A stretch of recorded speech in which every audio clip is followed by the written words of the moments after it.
إن الحمد لله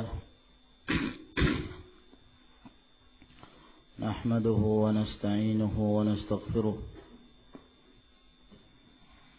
ونعوذ بالله من شرور أنفسنا ومن سيئات أعمالنا من يهده الله فلا مضل له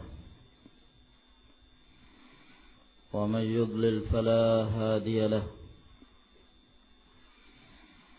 وأشهد أن لا إله إلا الله وحده لا شريك له وأشهد أن محمدا عبده ورسوله يا أيها الذين آمنوا اتقوا الله حق تقاته ولا تموتن إلا وأنتم مسلمون يا أيها الناس اتقوا ربكم الذي خلقكم من نفس واحدة وخلق منها زوجها وبث منهما رجالا كثيرا ونساء واتقوا الله الذي تساءلون به والأرحام إن الله كان عليكم رقيبا يا أيها الذين آمنوا اتقوا الله وقولوا قولا سديدا يصلح لكم أعمالكم ويغفر لكم ذنوبكم ومن يطع الله ورسوله فقد فاز فوزا عظيما أما بعد فإن أصدق الحديث كتاب الله عز وجل وخير الهدي هدي محمد صلى الله عليه وعلى آله وسلم وشر الأمور محدثاتها فإن كل محدثة بدعة وكل بدعة ضلالة وكل ضلالة في النار ثم أما بعد إخواني في الدين أعزكم الله. Sungguhnya dari nikmat yang Allah Subhanahu wa taala berikan pada kita ketika Allah memberikan hidayah ilal Islam wa fil Islam. Al-hidayatu ila at-tariq wal hidayatu fit tariq. Hidayah menjadi seorang muslim dan hidayah diberikan petunjuk untuk berada di atas Islam dan di atas sunnah Rasulullah sallallahu alaihi wa ala alihi wasallam. Dan ini merupakan suatu kenikmatan yang sangat besar, sehingga Abul Aliyah Rufai' bin Mihran rahimahullahu ta'ala beliau menyatakan, saya tidak tahu yang mana di antara dua kenikmatan yang Allah Subhanahu wa taala berikan kepadaku yang lebih besar di antara dua kenikmatan tersebut. Yang pertama, ketika Allah Subhanahu wa taala memberikan hidayah kepadaku untuk menjadi seorang muslim. Dan yang kedua, ketika aku diberikan hidayah untuk tidak menjadi seorang haruri, tidak menjadi seorang khawarij. Maka ikhwan fi din azakumullah, nahmadullah ala hadhihi al-hidayah wa nahmadullah subhanahu wa ta'ala ala ma manna alayna min ni'mat al-islam wa min ni'mat at-tamassuk bi sunnati an-nabi al-karim sallallahu alayhi wa ala alihi wa sallam. ففي هذا المجلس في الصباح إن شاء الله تعالى nawaddu, kita menginginkan, menghendaki untuk mempelajari satu kitab min al-kutub allati tata'allaqu bil aqidah, wa hiya aqidatu ahli sunnah wal jamaah, karena kama ta'rifun anna Allah subhanahu wa ta'ala ma ba'atha rasulahu illa min ajli at-tauhid wa min ajli ba'th an-nas wa ba'th ha'ula'i ar-rusul ila ibadati Allah subhanahu wa ta'ala, sebagaimana yang difirmankan oleh Allah subhanahu wa ta'ala, wa laqad ba'athna fi kulli ummatin rasulan an i'budullah wajtanibut taghut wa ma arsalna min rasulin wa ma arsalna min qablika min rasulin illa nuhi ilaihi annahu la ilaha illa ana fa'budun. Maka dengan inilah diutusnya para rasul untuk mengajak manusia kembali kepada jalan Allah subhanahu wa ta'ala, dan mereka tidak beribadah kecuali hanya kepada Allah subhanahu wa ta'ala. Dan sebagaimana yang kita ketahui, ikhwan fiddin azakumullah, bahwa para ulama mereka telah membagi tauhid tersebut menjadi 3 bahagian. Walaupun pada asalnya sebagian dari kalangan para ulama membagi menjadi 2. Lalu kemudian di antara salah satu jenis dari tauhidur rububiyah dijadikan qismun khas, jadikan sebagai bahagian yang khusus, kelompok yang khusus, disebabkan karena banyaknya dari kalangan ahlul millah yang inhiraf, yang menyimpang di dalam bab tersebut, yaitu dalam permasalahan al-asma wa sifat, yang mana kita telah ketahui bahwa pembagian dari 3 macam tauhid tersebut, yang pertama adalah tauhidur rububiyah, yang mana tauhidur rububiyah adalah tauhid yang berhubungan tentang af'al Allah subhanahu wa ta'ala, perbuatan-perbuatan Allah, minal khalq, penciptaan, wat tadbir, dan mengurus makhluk, wal rizq, pemberian rezeki dan seterusnya. Ini adalah tauhid ar-rububiyah. Dan tauhid ar-rububiyah ini diakui dan dinyatakan oleh kaum muslimin, dan demikian pula dari kalangan kaum musyrikin. Dan tidak ada yang mengingkari tauhid yang pertama ini kecuali dari kalangan ahlul ilhad wa syuyu'iyah wa amsalihim, dari kalangan orang-orang yang mengingkari wujudnya Allah subhanahu wa ta'ala, wujudnya sang pencipta, orang-orang yang ateis, dari kalangan ateis, komunis, dan seterusnya. Nah, mereka inilah yang mengingkari tauhid tersebut. Sehingga tauhid ini yang pertama merupakan tauhid yang membedakan antara kelompok yang percaya akan adanya pencipta dengan kelompok yang tidak mempercayai adanya sang pencipta. Dan mereka mengingkari seluruh kejadian yang terjadi di alam ini, kata mereka, terjadi dengan sendirinya, terjadi dengan begitu saja, tanpa ada yang mengatur dan tanpa ada yang mengurus. Am khuliqu min ghairi syai'in am humul khaliqun. Kata Allah subhanahu wa ta'ala, apakah mereka itu diciptakan dengan tanpa sesuatu? Ini adalah sesuatu yang mustahil, tidak mungkin. Ataukah yang kedua, am humul khaliqun, apakah mereka menciptakan diri-diri mereka sendiri? Yang ini juga tidak mungkin. maka sesungguhnya di sana ada pencipta yang menciptakan mereka, yang memberikan rezeki kepada mereka.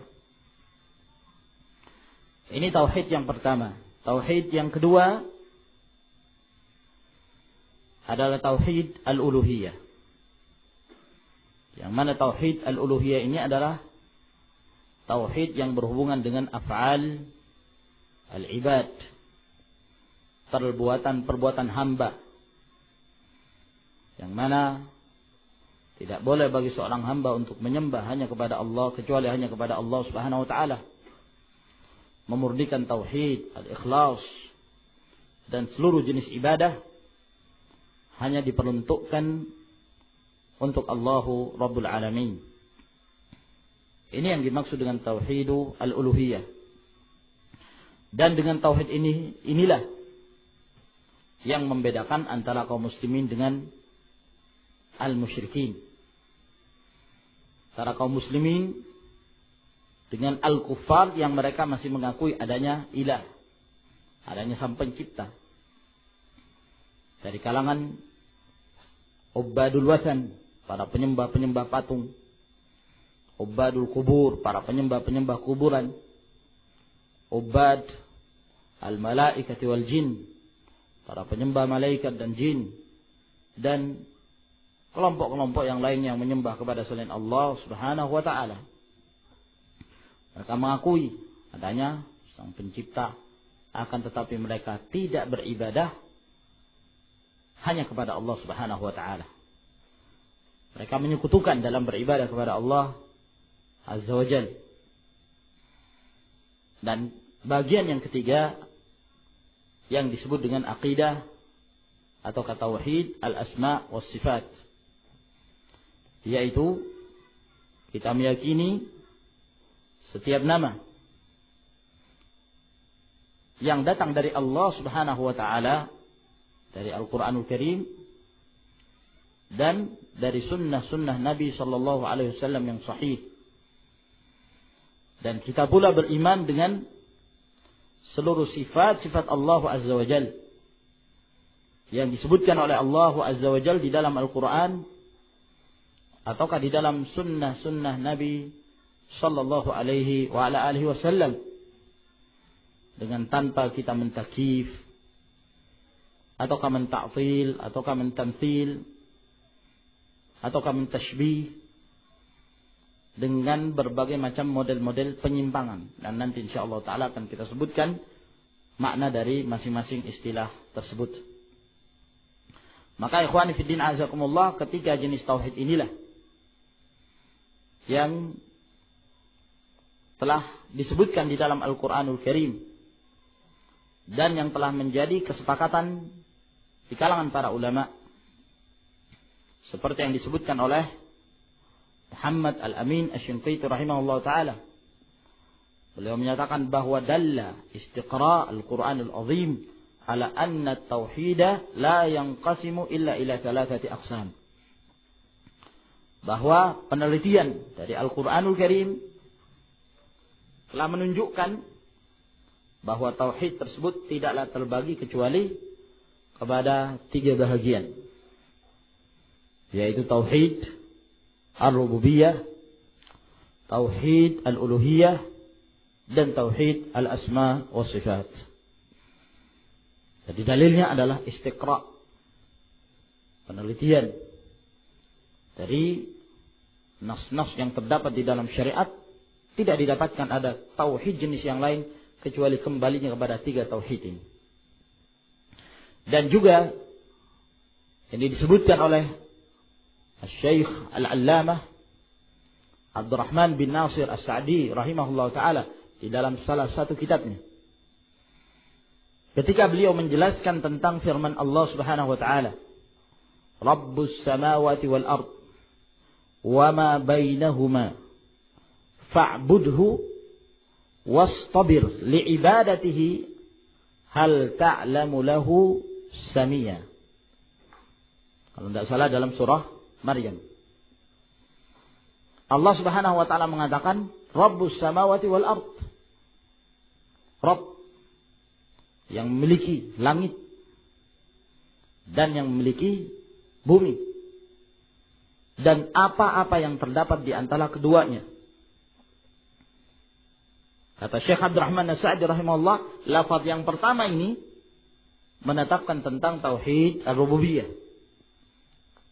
Ya, Rabbus samawat, Allah yang memiliki langit dan bumi, dan apa saja yang terdapat di antara keduanya. Ini jenis yang pertama, tauhidur rububiyah. Kalau Allah menyatakan fa'budhu wastabir li ibadatih, maka sembahlah Allah Subhanahu wa ta'ala dan bersabarlah dengan sungguh-sungguh dalam beribadah kepada Allah. Kata-kata istabir, ya, itu lebih tinggi daripada hanya sekedar menyatakan wasbir. Ya, bedakan fasbir dengan fastabir.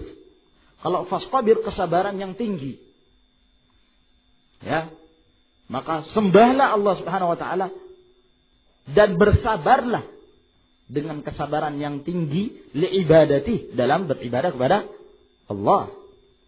Jenis yang kedua ini perintah beribadah hanya kepada Allah Subhanahu wa ta'ala, sebagaimana yang telah kita pelajari dalam Ushulus Tsalatsah, ya, perkataan Abdullah bin Abbas radhiyallahu taala anhuma, bahwa setiap kata ya'budun yang terdapat di dalam Al-Qur'anul Karim maknanya apa, ikhwan? Yuwahhidun, mentauhidkan. Maka fa'budhu maknanya apa?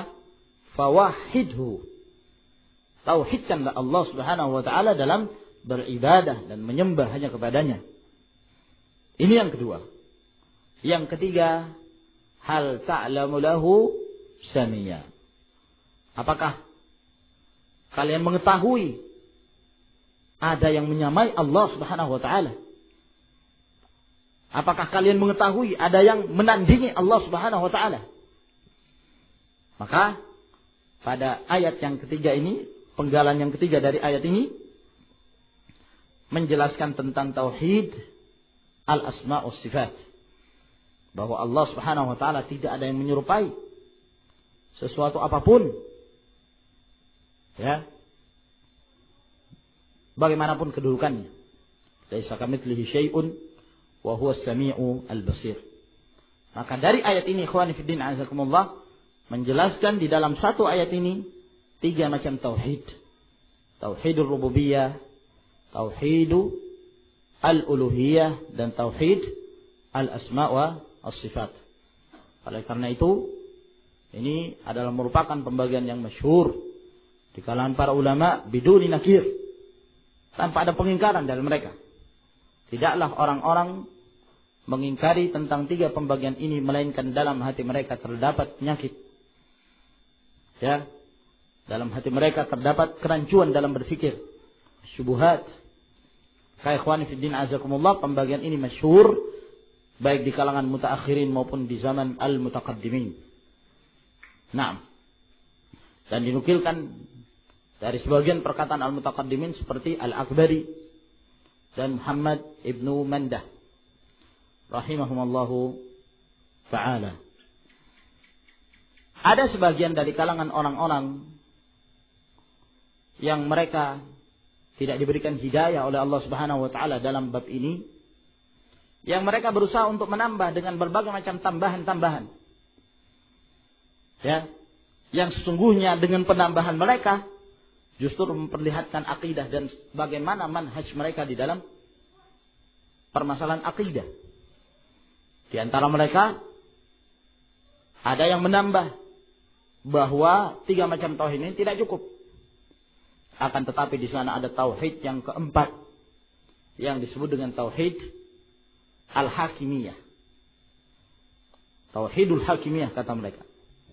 Ini merupakan tauhid yang sangat penting, bahwa tidak ada hukum kecuali milik Allah Subhanahu wa ta'ala. Nah, hanya sekedar pembagian tauhid saja, kalau hanya sampai di sini, dia hanya keliru dalam masalah penempatan ataukah penambahan jenis tauhid. Akan tetapi di belakangnya, min wara'i hadha taqsim aqidatan ukhra mukhalifatan li aqidati ahli sunnati wal jamaah. Ya. Maka ketika mereka membagi tentang tauhidul hakimiyah, bahwa tidak ada hukum kecuali milik Allah Subhanahu wa taala, sebenarnya kalau kita kembali pada 3 pembagian, kita sudah dapatkan itu. Bahwa tauhid yang mereka sebut dengan tauhidul hakimiyah kembalinya kemana, ikhwan? Hubungannya tentang apa? Hah? Pertama, kedua, atau ketiga? Hah? Hah? Pertama, tauhidul rububiyah yang berhubungan dengan perbuatan-perbuatan Allah Subhanahu wa taala, huwallazi yahkum bainal ibad. Ya. Kalau yang dimaksud adalah al-hukmul kauni. Hukum kauni. Yaitu takdir. Ya. Nah, kalau hukum yang dimaksudkan adalah hukum takdir, maka hubungannya adalah perbuatan Allah Subhanahu wa taala.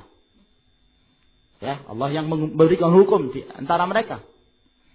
Allah Subhanahu wa taala yang telah menetapkan apapun yang mereka perbuat, apapun yang mereka amalkan diketahui oleh Allah Subhanahu wa taala.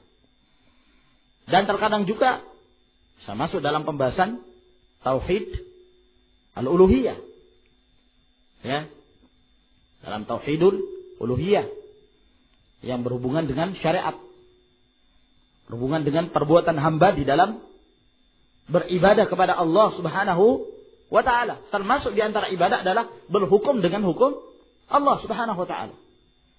Meyakini bahwa tidak ada hukum kecuali hukum Allah Subhanahu wa ta'ala. Nah, maka dari sisi ini juga berkenaan tentang tauhid al-uluhiyah. Dari sisi yang lain juga masuk ke dalam tauhidul asma wa sifat.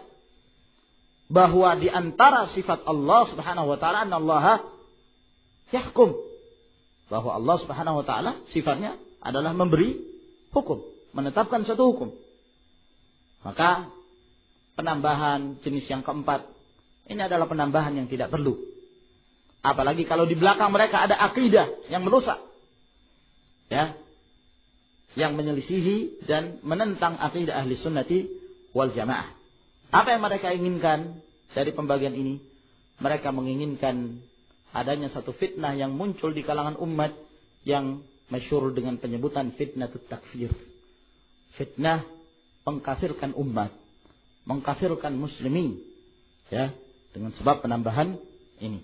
Dan ini merupakan tambahan yang batil, tambahan yang bid'ah, yang tidaklah dikeluarkan dan disebutkan dan digembar-gemborkan kecuali mereka dari kalangan al-qutbiyyin, as-sururiyin, ya, yang mereka ingin mengguncang akidah ahli sunnati wal jamaah. Ya, mereka inginkan dengan pembagian tersebut bahwa barang siapa yang berhukum dengan selain hukum Allah, faulaika humul kafirun, faulaika humul fasiqun, faulaika humul zalimun. Fa akhraju likulli man yahkum bighairi ma anzalallahu azza wa jalla 'anid din. Fa yukaffiruna al-ummah wa yukaffiruna al-hukumah. وما وراء ذلك أنه ليس هناك مسلم إلا من كان معه ومع أتباعه. فهذا إخواني في الدين عزكم الله جرأة عظيمة على عقيدة السلف. فالسلف, kalau kita memperhatikan pada penafsiran mereka dalam permasalahan al-hukmu bighairi ma anzalallah, berhukum dengan selain hukum yang telah diturunkan oleh Allah Subhanahu wa taala, di sana ada perincian-perincian. Di sana ada tafsil yang perlu kemudian kita memerinci dan tidak kita memberikan hukum secara mutlak. Ya, adapun ayat tersebut telah ditafsirkan oleh Abdullah bin Abbas radhiyallahu taala anhuma, al-mufassirus sahabiyyu, ya, min ulama'is sahabah. Abdullah bin Abbas, beliau mengatakan yang dimaksud dengan al-kafirun ay kufrun duna kufrin. Ya.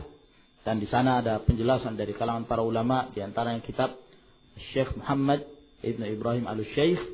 Beliau mempunyai kitab yang kecil akan tapi sangat berfaedah dan bermanfaat yang berjudul Tahkim Al-Qawanin. Ya. Maka ini ikhwani fiddin azakumullah, kita tidak perlu lagi adanya tambahan-tambahan dari apa yang telah disebutkan oleh para ulama dari 3 pembagian tauhid tersebut. Ada lagi dari kalangan mereka juga yang memberikan pujian.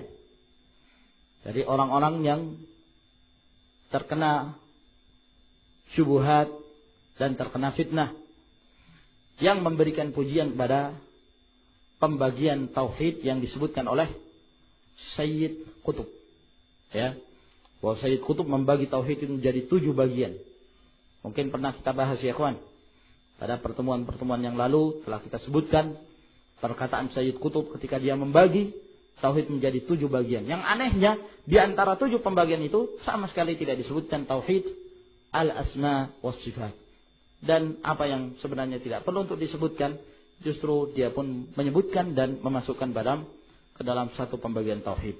Dan ini diberikan pujian oleh sebagian dari kalangan as-sururiyun seperti Safar al-Hawali yang menyatakan bahwa yang terbaik di dalam membagi tauhid adalah Sayyid Qutb, dan itu juga yang diucapkan oleh sebagian mereka dari Adnan Ur'ur dan yang lain sebagainya dari para pengagum Sayyid Qutb. Maka ikhwan fiddin azakumullah, kita tidak membutuhkan perkataan-perkataan khalaf. Sudah cukup bagi kita apa yang telah kita dapatkan dari ulama'u as-salafi as-salih. Maka ikhwan fiddin azakumullah, di antara salah satu kitab yang akan kita bacakan berkenaan tentang permasalahan akidah wa ma yata'allaqu bi tauhid al-asma' wa sifat, huwa kitabu Syekhul Islam Ahmad ibn Abdul Halim ibn Abdul Salam ibn Abdullah ibn Abdul Qasim al-Harrani al-ma'ruf bi Ibni Taimiyah, yang ma'ruf, yang masyhur dengan penyebutan Ibnu Taimiyah rahimahullahu ta'ala. Dan al-aqidah al-wasitiyah ini merupakan salah satu di antara kitab beliau yang sekian banyak. Ada di antara kitab beliau yang beliau hanya berupa fatwa-fatwa dari beliau, bukan dari tulisan beliau, akan tetapi dikumpulkan oleh murid-muridnya, lalu kemudian jadilah berbentuk kitab seperti Majmu'ul Fatawa dan yang lainnya, Mukhtasar Al-Fatawa Al-Misriyah, dan ada juga yang merupakan karangan dari beliau sendiri, ya, merupakan karangan dari beliau sendiri, dan itu sangat banyak sekali dari muallafat yang telah beliau tulis. Di antaranya ada yang membantah Nasara, Ahlul Kitab. Di antara kitab tersebut ada yang membantah Ahlul Bidah dari kalangan Syiah, Sufiyah, Aqlaniyun, Mu'tazilah, ya, dan golongan serta kelompok-kelompok bid'ah yang lainnya. Seperti kitab Al-Jawabul Masih, ya, tentang pembahasan tentang Isa Al-Masih alaihi salam, beliau membantah Nasara. Ya, demikian pula kitab beliau Dar'u Ta'arud Al-Aql wan Naql, yang mana kitab ini beliau menjelaskan dan membantah al-falasifah, para filosof yang mereka lebih menuhankan akal-akal mereka dan meninggalkan nas-nas wahyu dari Al-Quran dan sunnah Nabi Sallallahu Alaihi Wasallam. Kemudian juga di sana banyak kitab beliau Minhajus Sunnah, yang mana beliau membantah Ahlul Bid'ah dari kalangan Syiah, yang pada waktu itu keluar kitab dan diberikan judul dengan penyebutan Minhaju Al-Karamah, ya, Minhajul Karamah, yang kemudian Syekhul Islam membantah dengan kitab beliau Minhaju As-Sunnatin Nabawiyah, dan menamakan kitab Minhajul Karamah dengan penyebutan Minhajun Nadamah, ya, dan beliau mempunyai kitab-kitab yang lain pula. Nah, di antara kitab tersebut adalah kitab yang insyaallah taala akan kita bacakan, yang berjudul Al-Aqidah Al-Wasitiyah. Syekhul Islam Ibn Taimiyah rahimahullah, sejarah singkat beliau lahir pada tahun 661 Hijriah di daerah yang disebut dengan Harran. Maka penisbahan beliau adalah Al-Harrani pada tahun 667. Kemudian setelah itu ketika beliau beranjak untuk menjadi orang yang mulai, ya, bertambah umur, kira-kira berumur 6 tahun, pada tahun 667 Hijriah beliau terpaksa keluar dari daerah Harran menuju ke Damaskus, ke Dimashq, ya, disebabkan karena tempat beliau dikuasai oleh bangsa Tatar. Jadi pada waktu itu terjadi peperangan, ya, dan penguasaan besar-besaran dari bangsa Tatar itu menguasai kaum muslimin. Maka beliau pun berpindah dari Harran menuju ke Dimashq. Maka beliau pun tumbuh sampai dewasa di negara tersebut, Dimashq. Ya, dan kira-kira beliau setelah tiba di sana, beberapa tahun berikutnya beliau belajar, mulai mempelajari ilmu-ilmu agama. Di antaranya beliau belajar dari orang tuanya sendiri, ya, Syihabuddin Abdul Halim bin Abdus Salam rahimahullah taala.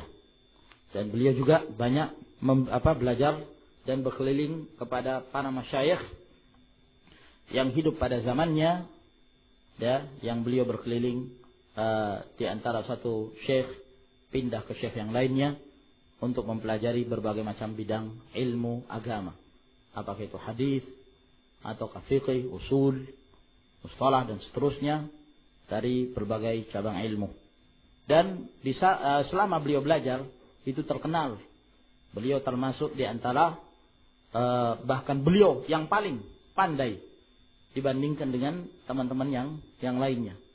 Beliau mempunyai kemampuan dan kekuatan hafalan dan pemahaman yang sangat kuat dan mengalahkan seluruh akrannya.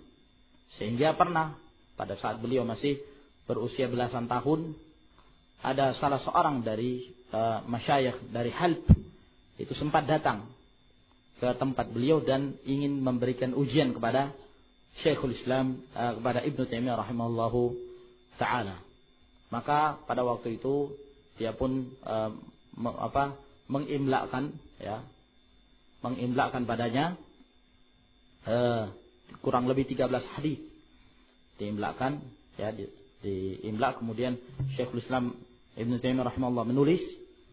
Kemudian setelah selesai 13 hadis, lalu kemudian beliau membacanya. Setelah beliau membaca, maka ditutup. Pada saat itu juga beliau menghafal ke-13 hadis tersebut dalam keadaan beliau sama sekali tidak gagap di dalam menghafal hadis-hadis tersebut. Kemudian setelah itu diuji lagi dengan sanad. Beberapa sanad diimlakkan kepada Syekhul Islam Ibnu Taimiyah. Haddatsana fulan, qala haddatsana fulan, qala haddatsana fulan. Beberapa sanad diberikan kepada Ibnu Taimiyah rahimahullah. Setelah beliau menulisnya, maka beliau membacakan, ya, untuk membenarkan apa yang beliau telah tulis. Setelah itu ditutup dan beliau membaca persis, ya, menghafal persis seperti apa yang telah beliau tulis tersebut.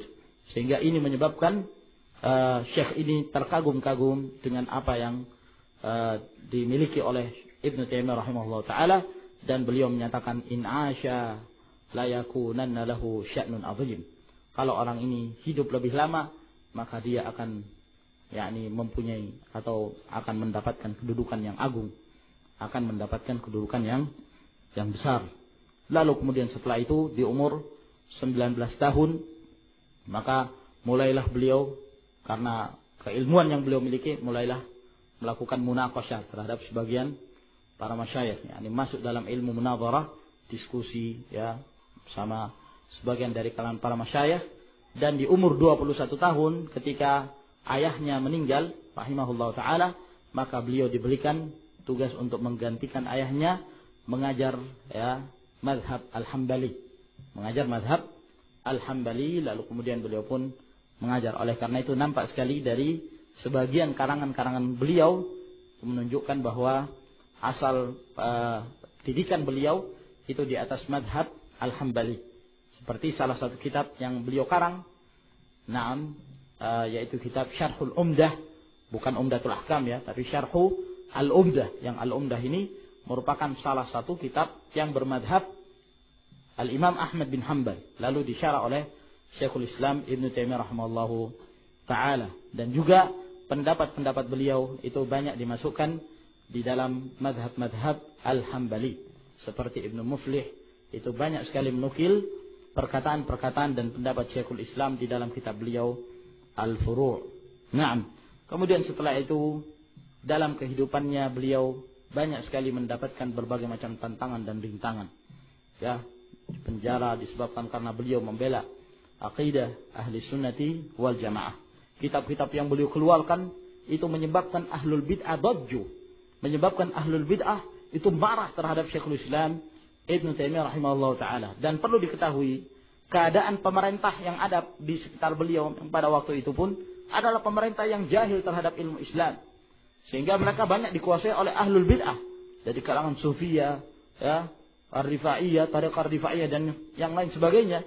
Maka mereka inilah yang selalu memanfaatkan kesempatan untuk mengucilkan Syekhul Islam Ibnu Taimiyah rahimahullahu ta'ala. Akhirnya beliau beberapa kali dipenjara dalam keadaan beliau tidak punya kesalahan, ya, akan tetapi beliau selalu difitnah, ya, dan terkadang mereka menulis kitab yang kitab ini yakni kitab yang wadih dalam hal kesesatan, dalam hal kebatilannya, lalu mereka nisbahkan ini adalah karangannya Syekhul Islam Ibnu Taimiyah, baru kemudian disebarkan di kalangan umat. Dalam keadaan Syekhul Islam Ibnu Taimiyah rahimahullah, beliau tidak pernah mengarang kitab-kitab seperti itu. Nah, dan juga salah satu yang menyebabkan terjadinya fitnah pada waktu itu ketika beliau mengarang kitab Al-Aqidah Al-Wasithiyah ini, ya, mengarang kitab Al-Aqidah Al-Wasithiyah. Nah, kitab Al-Aqidah Al-Wasithiyah ini pada asalnya adalah merupakan permintaan dari orang-orang dari Qudat Wasit. Dari daerah Wasit mereka datang langsung kepada Syekhul Islam Ibnu Taimiyah rahimahullah ta'ala. Jadi beliau tidak memulai. Tapi beliau menulis kitab tersebut hanya dalam rangka sebagai jawaban dari apa yang mereka minta dari Qudat Wasit. Ketika mereka datang meminta untuk menjelaskan tentang akidah Al-Firqatun Najiyah, golongan yang akan diselamatkan oleh Allah Subhanahu wa taala, ya, maka kami harapkan engkau menulis secara ringkas apa yang engkau ilmui dari akidah yang selamat tersebut. Maka dengan permintaan itu pun, maka beliau pun menulis kitab Al-Aqidah Al-Wasithiyah ini. Nah, setelah itu beberapa lama kemudian, kurang lebih 2 tahun, mulai timbul fitnah, ya, disebabkan karena karangan kitab beliau ini. Mulai timbul fitnah pada waktu itu pada hari Senin, ya, pada tanggal 8 Rajab pada tahun 705 Hijriah. Pada saat itu pemerintah yang ada pada waktu itu mengumpulkan, ya, berbagai macam golongan, termasuk juga yang dipanggil adalah Syekhul Islam Ibnu Taimiyah rahimahullah ta'ala. Syekhul Islam Ibnu Taimiyah termasuk yang dipanggil dalam keadaan dia tidak tahu dalam rangka apa dipanggilnya ini. Dalam rangka apa beliau dipanggil. Maka ketika beliau datang, maka pemerintah ini telah memanggil, ya, para fuqaha, ya, para ahlul hadis, mereka semua datang ke tempat tersebut.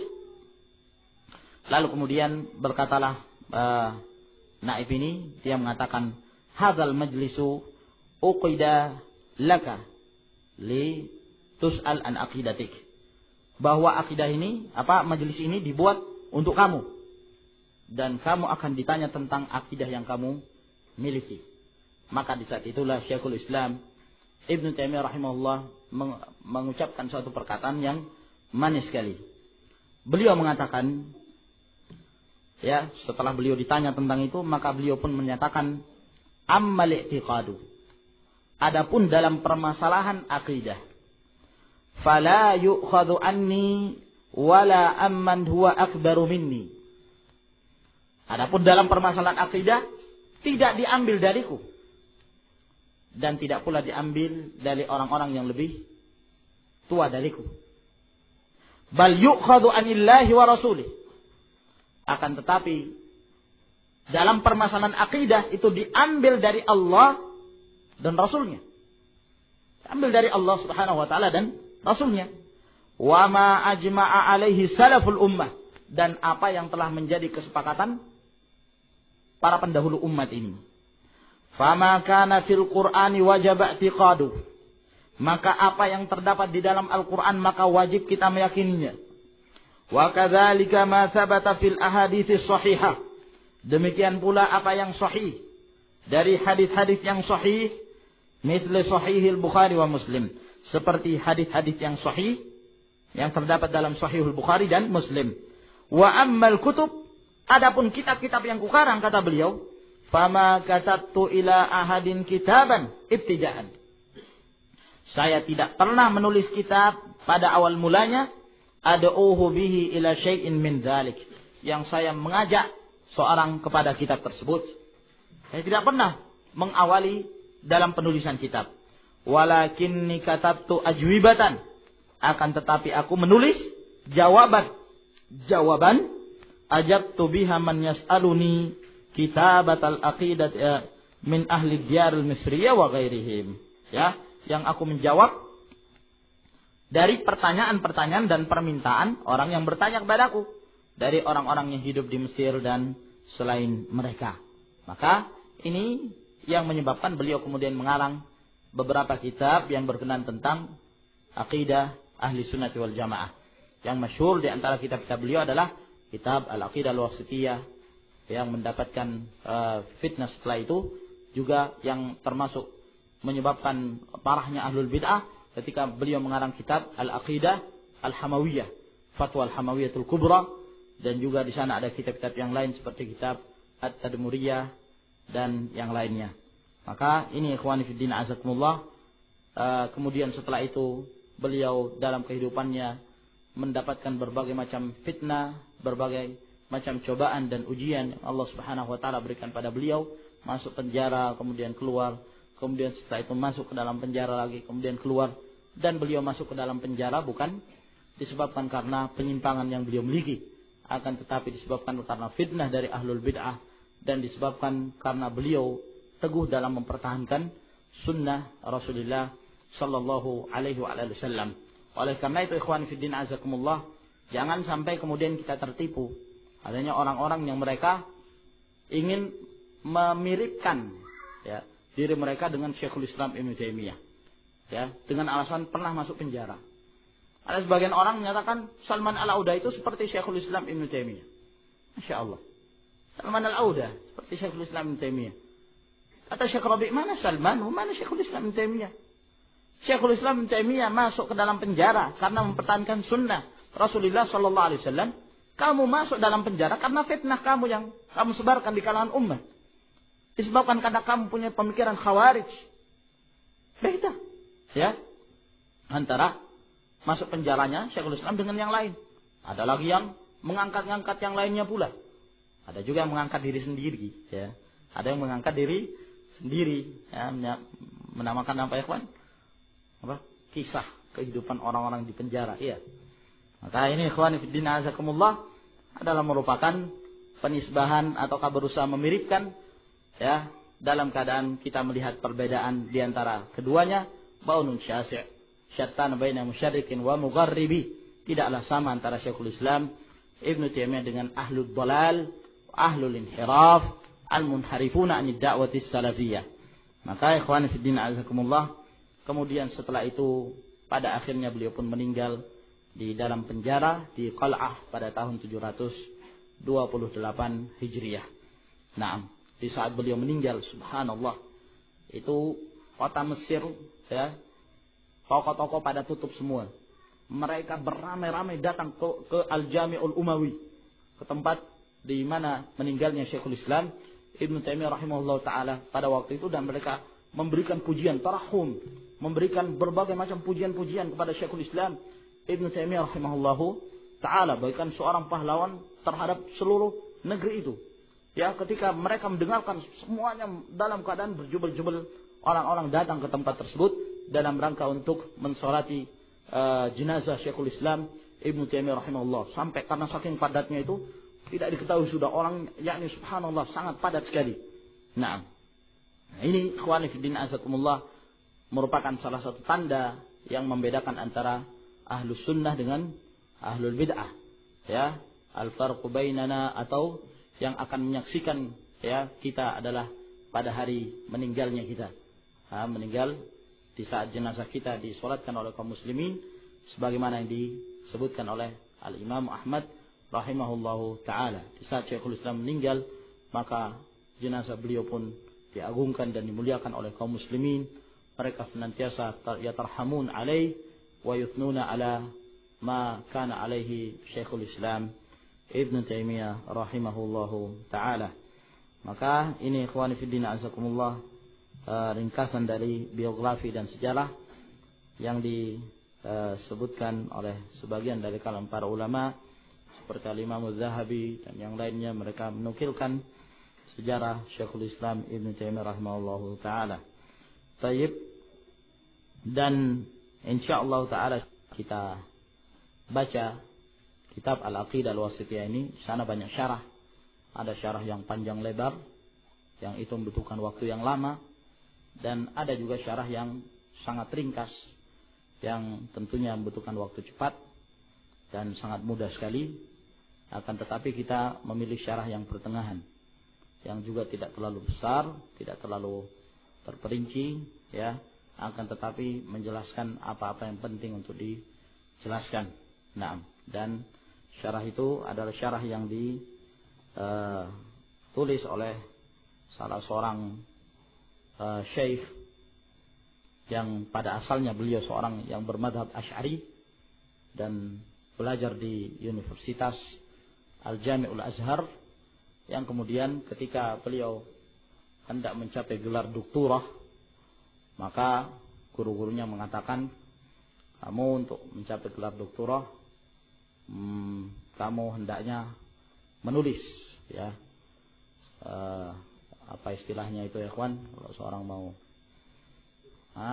apa, udah itulah skripsi atau apa, kamu menulis, ya, tulisan yang membantah akidah Syekhul Islam Ibnu Taimiyah rahimahullah, ya, karena konon mereka bermadzhab Asy'ari dan Khalil Harras juga bermadzhab Asy'ari pada waktu itu. Maka dia pun mulai menggeluti satu persatu kitab Syekhul Islam, dibaca oleh beliau Khalil Harras rahimahullah taala. Semakin membaca semakin heran, ya, dia membaca kok semakin tertarik dengan pendalilan istidlal yang disebutkan oleh Ibnu Taimiyah rahimahullah taala, sehingga semakin banyak yang dibaca oleh beliau. Semua madhab yang dia ketahui dari akidah Al-Asy'ari semua terbantahkan, ya. Dia ingin mencari jawaban, dia tidak mampu, kecuali dia iqtina' dan dia merasa cukup dan merasa puas dengan dalil-dalil yang disebutkan oleh Syekhul Islam Ibnu Taimiyah rahimahullah taala, sehingga pada awalnya ingin membantah, bahkan berbalik, ya, justru menggeluti kitab-kitab Syekhul Islam, kitab-kitab Ibnu Qayyim rahimahullah, kitab-kitab Syekh Muhammad Ibn Abdul Wahhab rahimahullah taala, dan justru membantah madhab Al-Asy'ari yang dahulu beliau jadikan itu sebagai manhaj dan madhab beliau. Akhirnya beliau tinggalkan dan beliau kemudian merubah madhab dan menjadi madhab Salafi. Naam, dan itu nampak sekali dari kitab-kitab beliau. Beliau mempunyai banyak karangan, di antaranya beliau mempunyai tahqiq, ya, terhadap kitab Al-Mughni Ibnu Qudamah, dan juga beliau mempunyai kitab Syarah Al-Qasidah An-Nuniyah, itu 2 jilid. Beliau mensyarah bait-bait syair yang ribuan banyaknya yang disebutkan oleh Ibnu Qayyim rahimahullah taala, disebut dengan An-Nuniyah. Dan juga beliau mempunyai kitab ta'liq dan tahqiq terhadap kitab Tauhid karangan Ibnu Khuzaimah, dan juga beliau mempunyai kitab menyebutkan tentang juhud dan kesungguhan penyebaran tauhid dari Syekh Muhammad bin Abdul Wahhab, dan di sana banyak kitab-kitab yang lainnya yang beliau karang, dan termasuk di antaranya adalah Syarah Al-Aqidah Al-Wasithiyah rahimahullah taala yang dikarang oleh Syekhul Islam Ibnu Taimiyah rahimahullahu taala ini. Maka kitab ini insyaallah taala yang akan kita jadikan sebagai patokan. Jadi kitab ini walaupun tidak terlalu panjang lebar, tapi di dalamnya ada pembahasan-pembahasan yang penting, ya, walaupun mungkin beliau menyebutkan istilah-istilah yang yakni tentunya untuk mengangkat kita dan semakin menjadikan kita mampu untuk memahami kitab-kitab yang lebih besar, karena di sini ada beberapa istilah-istilah nanti yang merupakan sebagai penyambung lidah untuk menuju kepada kitab-kitab yang lebih besar. Jadi mungkin memang agak berat sedikit, ya, dibandingkan dengan syarah-syarah yang lain, ya, seperti syarah yang ditulis oleh Fauzan, itu sangat ringan sekali dan sangat mudah sekali. Nah, jadi bukan berarti kita mencukupkan dengan syarah ini saja. Bagi antum yang belajar, berusaha untuk kemudian menggabungkan antara membaca kitab ini dan membaca kitab dari syarah-syarah yang lain pula. Nah, maka ini insyaallah taala, yang insyaallah taala akan kita baca, dan dianjurkan serta diwajibkan bagi yang hadir untuk menghafal matan. Ya, bagi siapa yang tidak mampu untuk menghafal matan, falyafirra minaz zahaf. Al-firar minaz zahaf. Maka silahkan dia melarikan diri dari perang yang akan kita alami insyaallah, perang yang sedang berkecamuk. Maka yang tidak punya senjata hafalan, silahkan berbalik dan tidur di tempat masing-masing sambil mendengarkan radio. Tapi kalau yang mau hadir di majelis, itu syaratnya harus menghafal. Baik. Siapa yang tidak menghafal maka siap-siap sebelum dikeluarkan malah keluar sendiri gitu loh. Baik. Karena memang kita peruntukkan kitab ini untuk bagi mereka yang ingin bersungguh-sungguh mempelajari kitab Al-Aqidah. Wallahu a'lam bishawab. Sampai di sini ikhwan.